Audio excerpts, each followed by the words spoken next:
પાટણ જિલ્લાના રાધનપુર તાલુકામાં લાંબા વિરામ બાદ મેઘરાજાએ ફરી એન્ટ્રી કરી છે।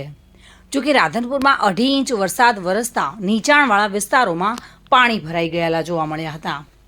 રેફરલ હોસ્પિટલના મુખ્ય માર્ગ પર પણ પાણી ભરાયેલું જોવા મળી રહ્યું છે। પાણી ભરાતા હોસ્પિટલમાં આવતા દર્દીઓને હાલાકીનો સામનો કરવો પડી રહ્યો છે। સત્વરે પાણી નિકાલની કામગીરી કરાય તેવી લોકોની માંગ પણ ઉઠી છે। સામાન્ય વરસાદમાં જ પણ હોસ્પિટલના મુખ્ય માર્ગ પર વરસાદી પાણી ભરાવાની સમસ્યા જોવા મળી હતી। જો કે નગરપાલિકાની બેદરકારી પણ સામે આવી છે। હોસ્પિટલમાં પાણી ભરાતા દર્દીઓને અવરજવરમાં તકલીફ પડી રહી છે, જેના કારણે સત્વરે પાણીનો નિકાલ થાય તેવી લોક માંગ ઉઠી છે।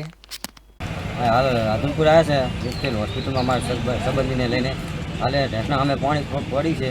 હાલે કોઈ એનો નિકાલ થતો નથી। હાલે મારે તકલીફ ભોગવવી પડે છે। બસ અમે એટલું વિનંતી કરા કે આ પાણીનો નિકાલ જલ્દી થાય। દવાખાને આવેલા હતા એક સગાને લઈને, અને થોડો વરસાદ સામાન્ય વરસાદ પડે તો આટલું પાણી ભરાઈ ગયું છે, એટલે દર્દીઓને આવતા જતાં બહુ તકલીફ થાય છે। આ પાણીનો કંઈક નિકાલ કરવા કંઈક કરવું જોઈએ।